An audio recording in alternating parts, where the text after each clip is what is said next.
On today's show, we talk about the NEFCU Long Island Marathon, and spoiler alert, it's going to be awesome.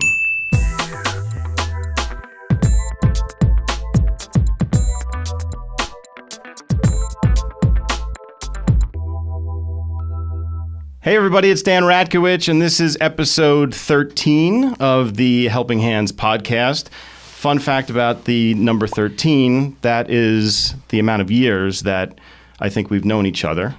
It would be, yes.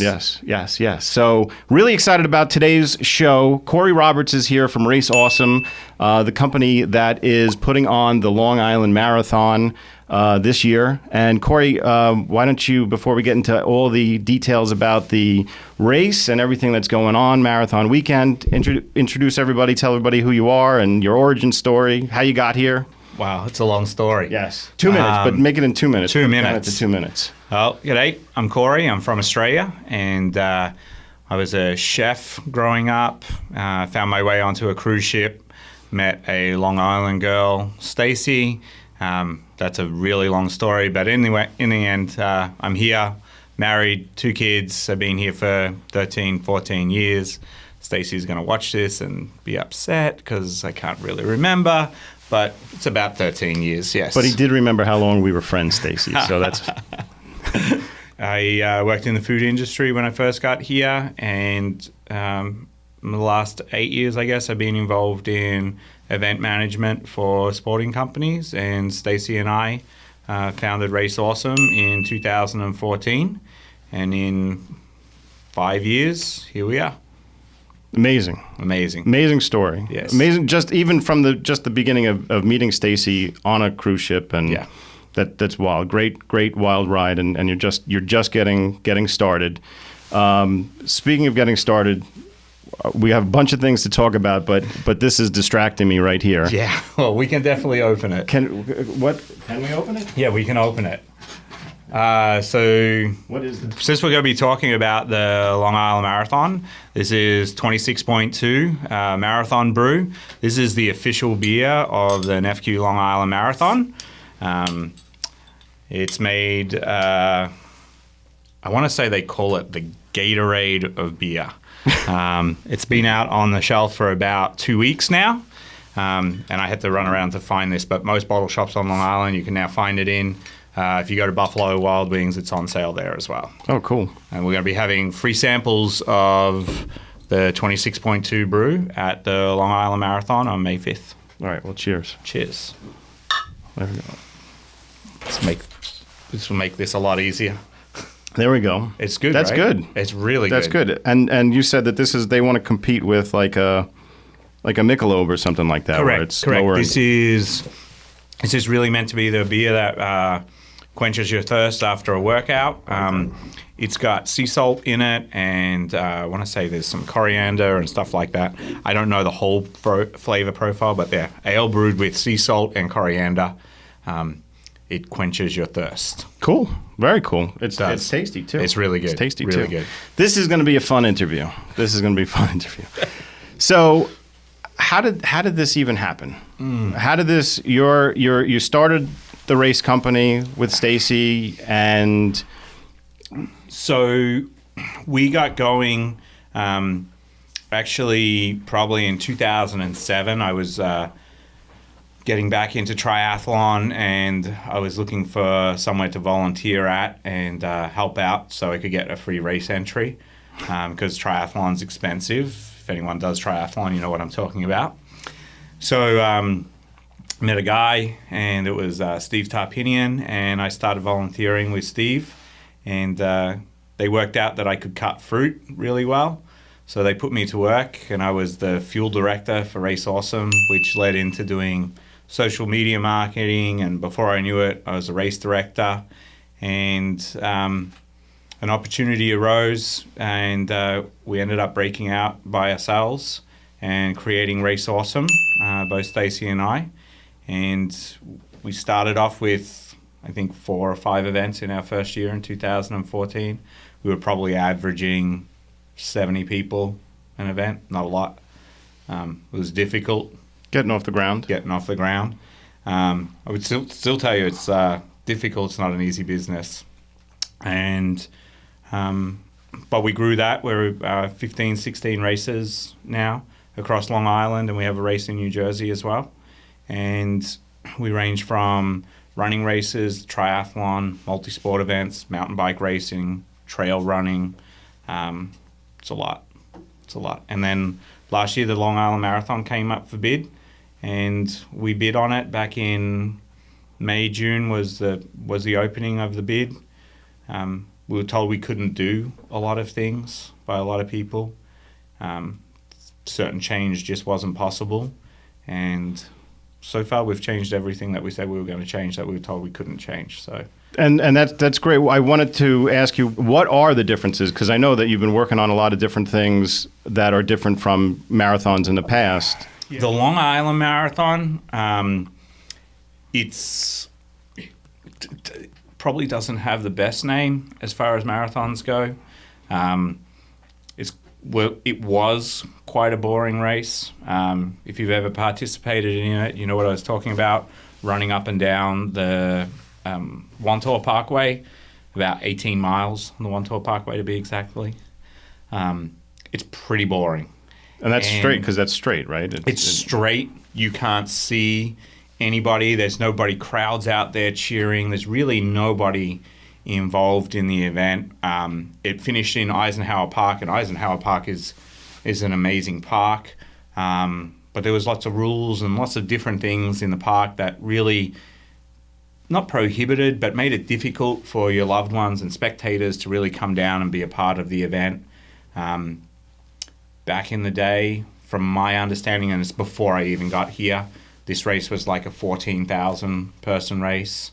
2017, it was about 7,000 people. Oh. And in 2018, 1 year later, it was down to 5. So we're tasked with revamping the Long Island Marathon, making lots of changes. Oh, that beer.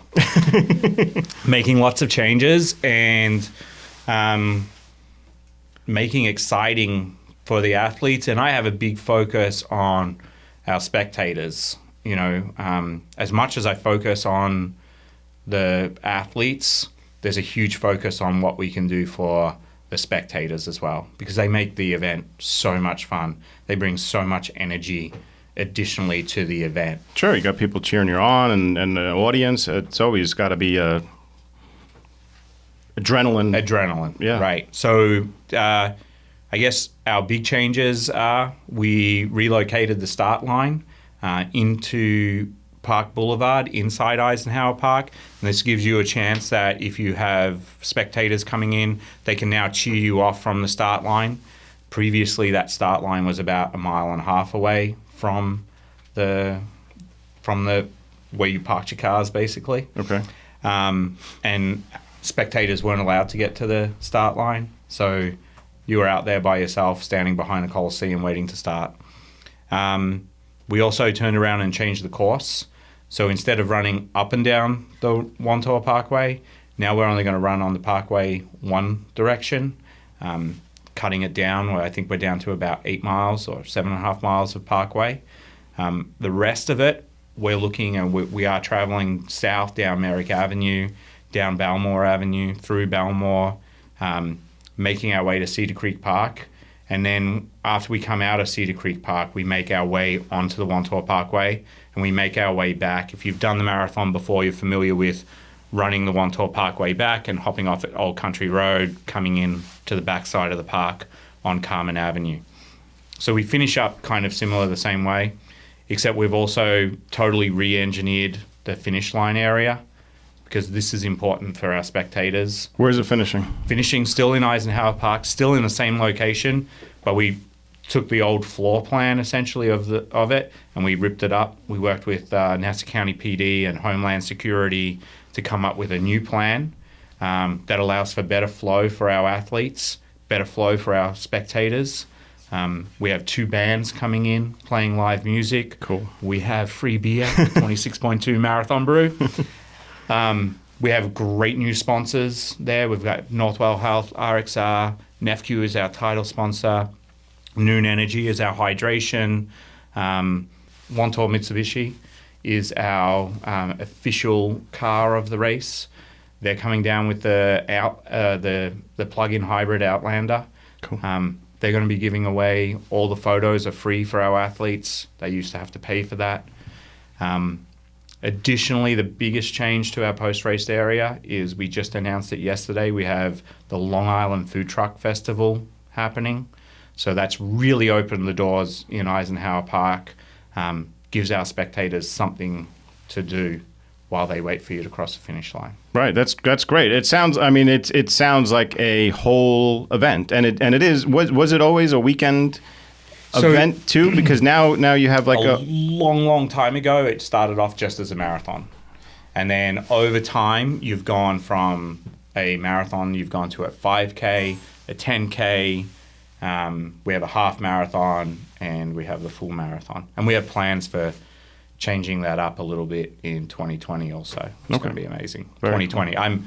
I'm nearly past the 2019 marathon. Didn't even start, and you're ready in 2020. I'm already onto what we're going to do different for 2020. Perfect. Well, that's why you've got awesome events, and your events are great. A lot of people don't know. I ran a Race Awesome race. First race. My first race, my first 5K. I lost a lot of weight. And that was the first thing that I was going to do once I did it, and I ran the Fairway 5K, the Fairway Market 5K, Turkey Trot. Yep, in Eisenhower Park, and the thing that's about the race, because I don't have much to compare it to, but I do know as a new runner, as a new athlete in the event, that it was a wonderful experience. You feel you don't feel intimidated if you're a beginner, and you don't feel like you're wasting your time if you're an expert, because there were a lot of really expert athletes that were at the race too, and it's a great feeling to be a part of it. You got all these events, and I can just imagine what you're going to have for the marathon. It's going to be awesome. I think the Fairway 5K, I think back to 2014, that was our very first Fairway Market Turkey Trot. That was actually one of the races that really solidified who Race Awesome was. We'd only had 2 other events before that, so to find the word solidify when we were on our 3rd event is pretty big. But I particularly remember that year, the weather had been beautiful in 2014. The summer had gone very long. We were into the first week of November, and it was still phenomenal. Warm. It was great. And race week came, and it was like, it had been like, let's just say in the 50s, 60s, and it went down to like the 20s and the 30s. It was like instant like that. And I had a phone call with my dad, and in Australia, and my dad asked me, how's the weather? I was like, it's terrible. It's gotten really cold. And my dad turned around and said, just light fires in the park. And I was like, you want to what? And he was like, yeah, just light some fires and keep everybody warm. They'll have a great time. If you light fires, it's going to be great. And I was like, well, it doesn't really work like that. This is Nassau County. You can't just go lighting fires in a park. And he made it sound so simple, like, just get a couple of 44-gallon drums, chuck a bunch of stuff in there, pour some petrol, light it up, boom, instant warmth. And that was probably on the Thursday night, Friday morning, and our race was Saturday. And I drove down to the race site to drop our race trailer off with our equipment, and I was like looking at the site, and I noticed that about 100 meters away were 6 large barbecues lined up. And in the barbecues... The park ones, the ones that are in the park. They're always there. Yeah. They're technically coal-fired barbecues. They're not natural gas. Right. What's the difference between coal and wood? Nothing. So we turned around and got a bunch of wood, brought it down to the park. We moved the finish line by 100 meters, found 100 meters somewhere else to run, and we lit fires.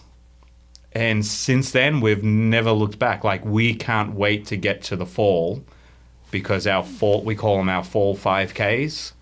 All our 5Ks have fire at them. We roast marshmallows. You got soup, homemade soup, hot chocolate to drink. Yeah, it's an experience. Yes, absolutely. It's not you're just not in there and out.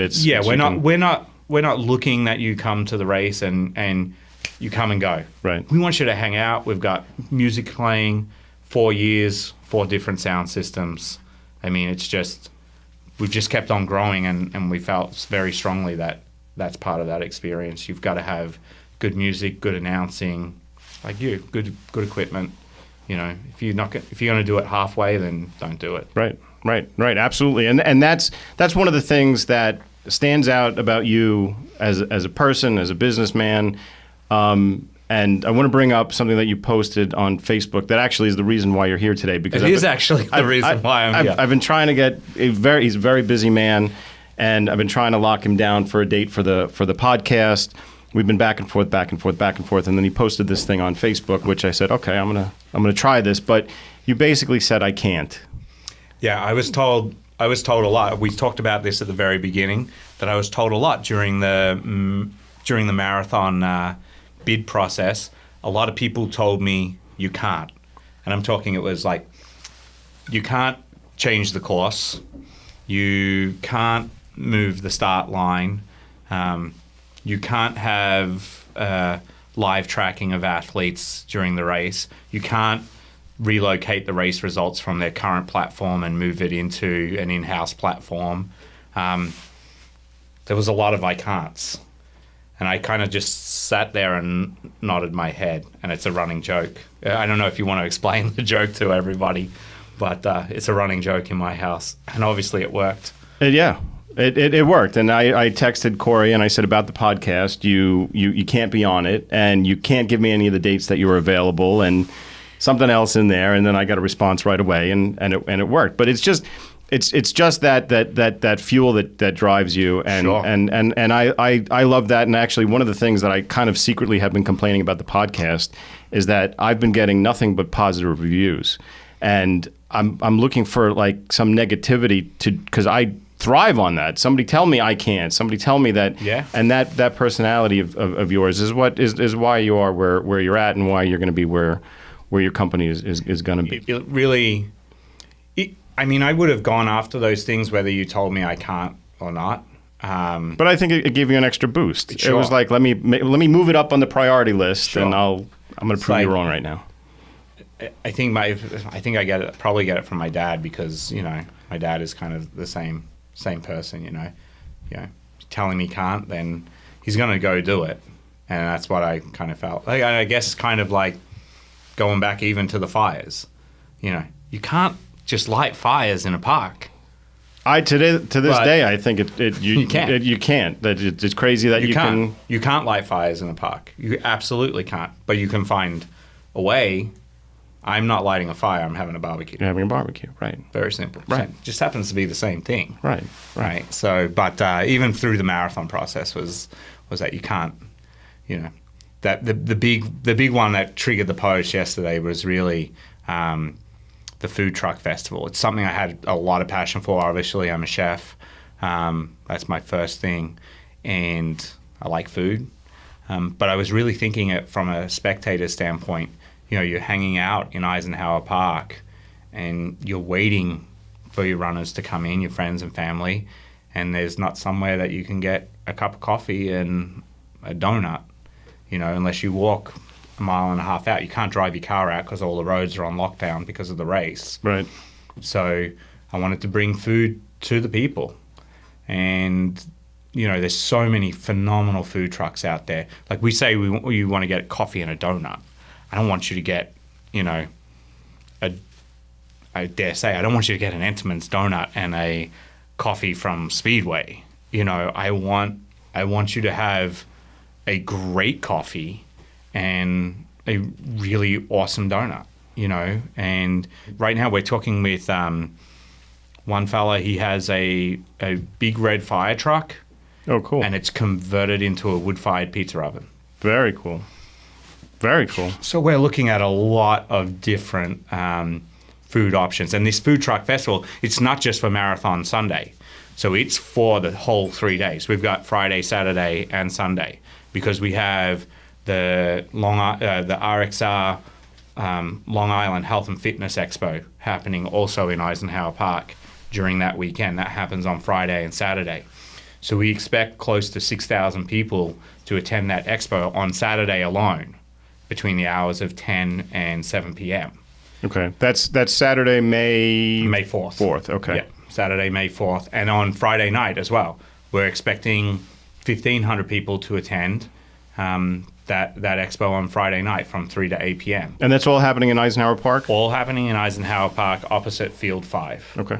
So, And the big race is on May 5th? the big race is on May 5th. That's on May 5th we have our 10K, half marathon and marathon. With the new courses, we've been working with East Meadow Chamber of Commerce, Belmore Chamber of Commerce, and Wantor Chamber of Commerce, because this is going to be a major impact to the community that they haven't seen before. I would say East Meadow's actually used to it. They've been impacted by the marathon for many, many years. Yeah, they've been closed down.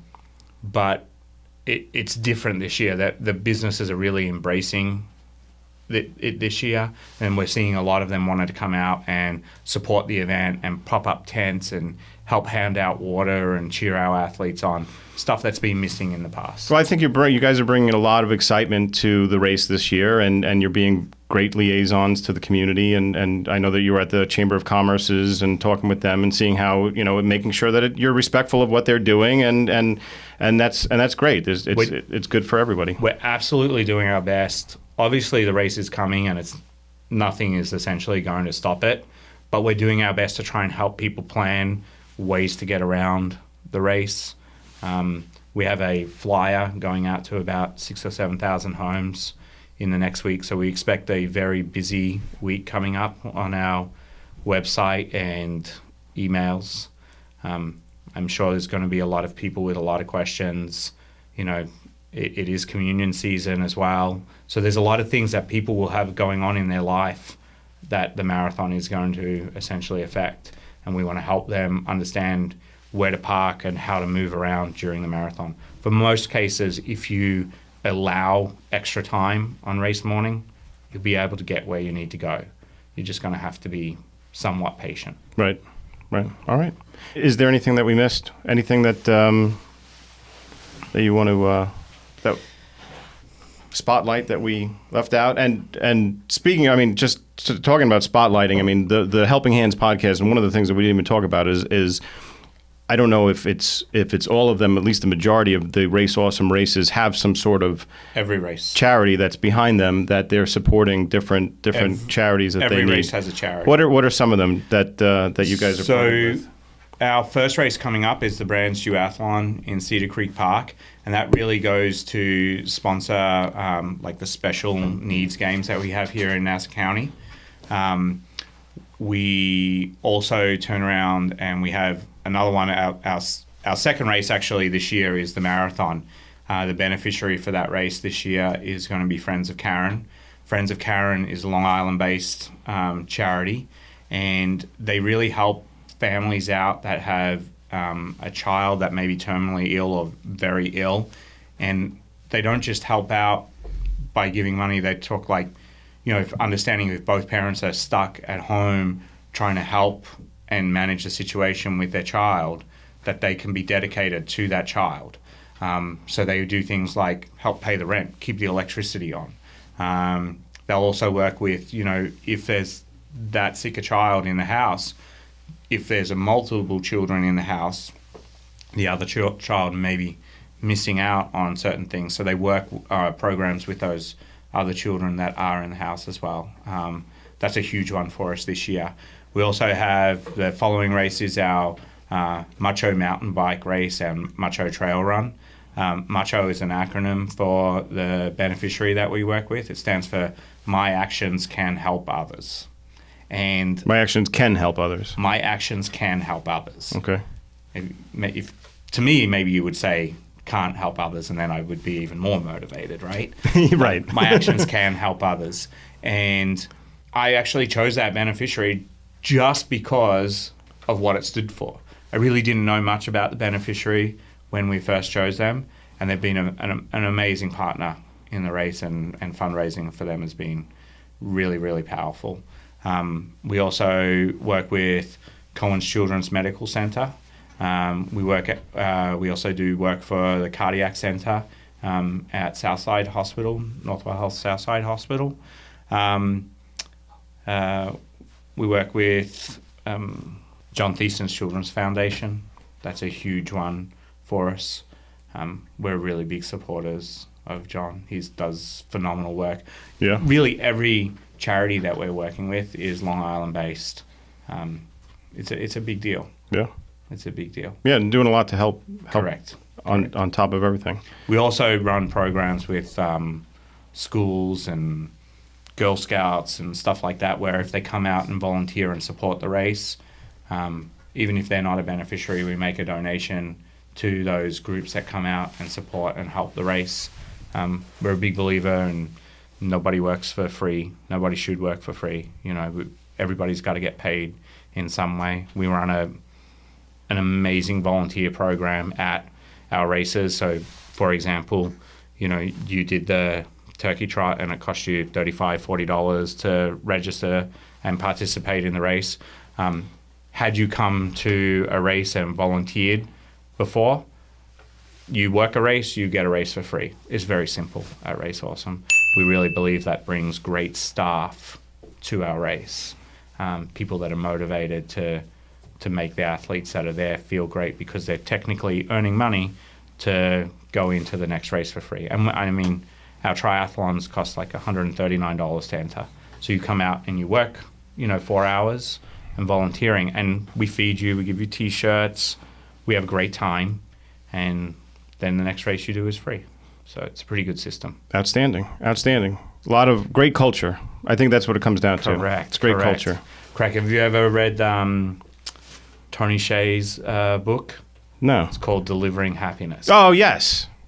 Delivering Happiness. Yeah, I didn't know that was the author. book. Yes. Yeah. I have it on audio. Yes. Yes, definitely. It's great. On audio, he actually reads it. I'm a big audio book guy.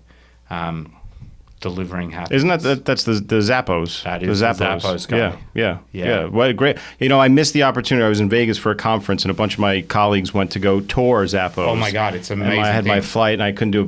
But that's what they said. It's amazing how they empower their employees, and how they can go and they hear a story about.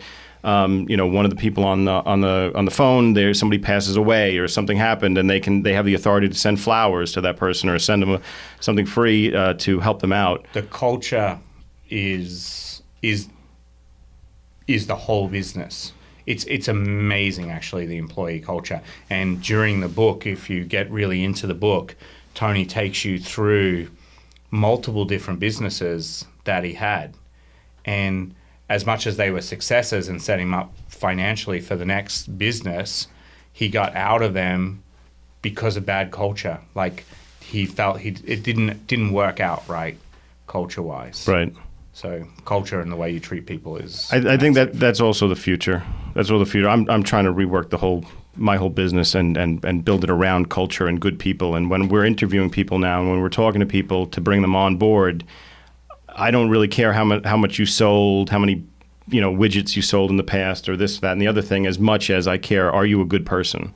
Like, are you a good person? Are you really, do you care about people? And then we can teach you everything else. We can teach you about how to sell this or that or whatever. But it's, are you a good person and want to help people? That's first. It's an interesting like philosophy. So, I work on a piece, like in my own life, like obviously I have Don't Tell Me I Can't, but I also have happy people make happy things happen.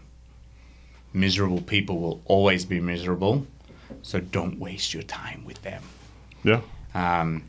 When you get that negative energy in, it's very difficult to deal with. And unfortunately, negative energy is like that cancer that can really spread. So I really focus on happiness. You can see me on the pool deck at 6 o'clock in the morning at Eisenhower Park. I swim coach with XL Swimming, and people walk on the pool deck and they're like, "Hey Corey, how you doing?" 6 o'clock. I might have been working till 1:30, 2 o'clock right now on the marathon. So I'm like there on no sleep. And my answer always is, "Oh, I'm sensational. Oh, I'm awesome. I'm phenomenal." I could feel like a piece of crap, to be honest with you, right? But I'm a big believer in, like, setting that stage. If I say I'm phenomenal or I'm sensational, like it starts to turn my mood around, and no matter how tired I am, it's like a pick me up. Right. So I'm a big believer in happiness. It's positive talk. It's happiness. It's funny that you bring up happiness, and it makes total sense coming from you, because that's the way that I've known you. That's how you live your life. But recently, that's actually something that I've been focusing on. It was always, I want this success, and it was some sort of material thing. I want to do this because I want that. I want this car. I want that house. I want this big, and I don't know if you follow this guy, Gary Vaynerchuk. He's on Facebook. He's on YouTube. If you don't follow him, Gary V. Gary VEE.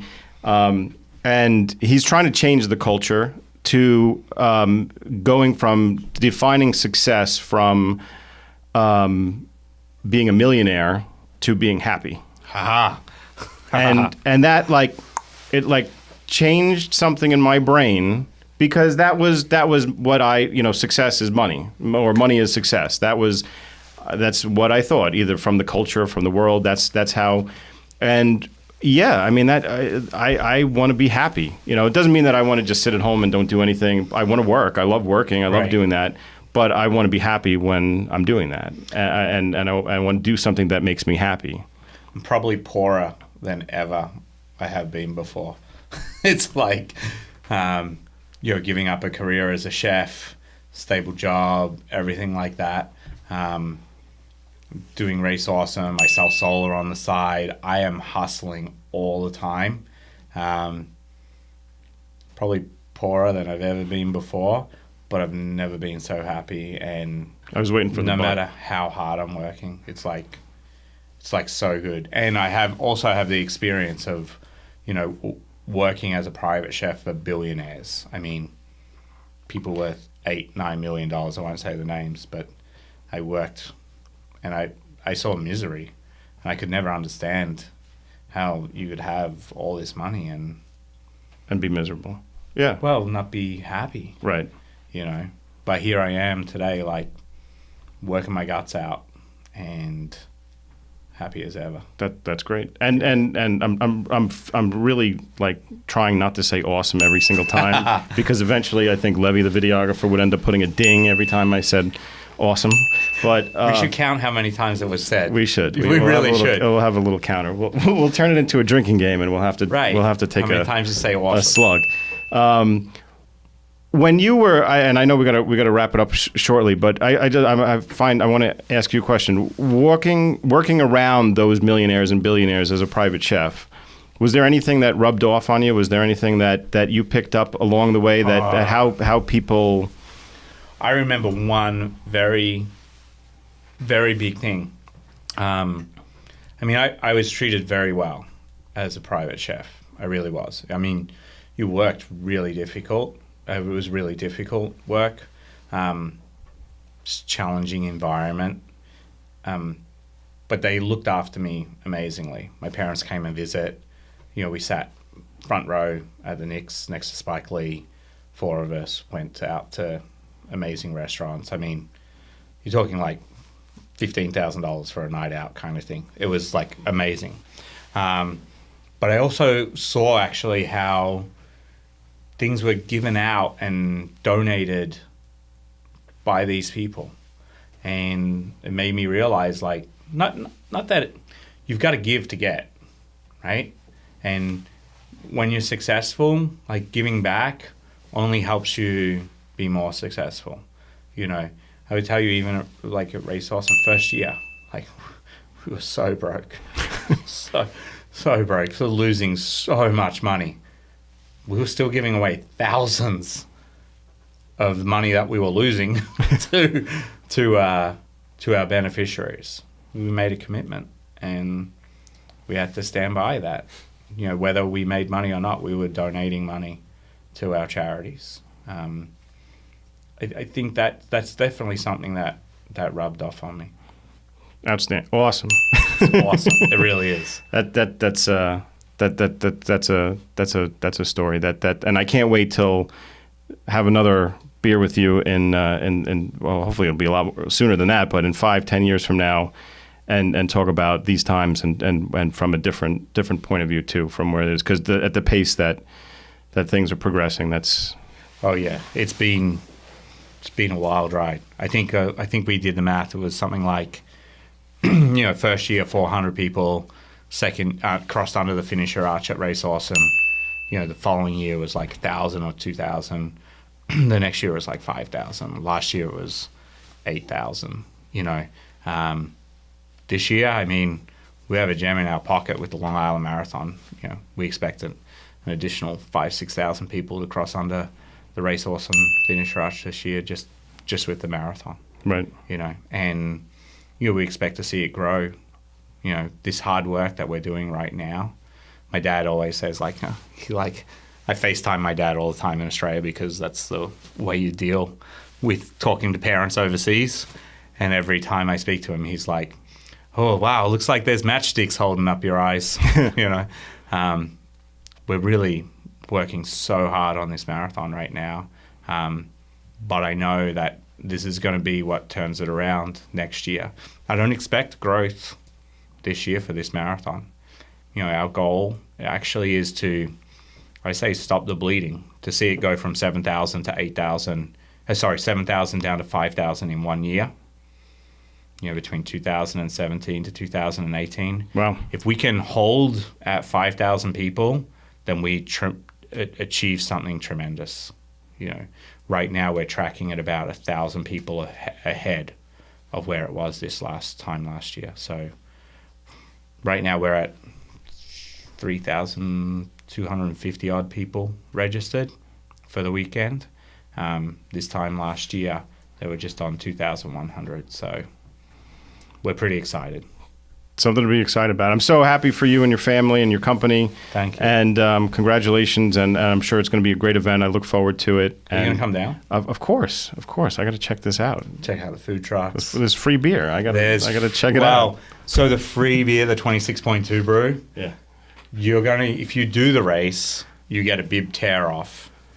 That's on your number. Right. That allows you to win free beer. Okay. So you're going to have to enter to get the free beer. All right. Well, there's a 5K. Is it okay? All right. Well, right? I can do that. I could do a 5K. There's a 5K. You can come down, tear that bib off.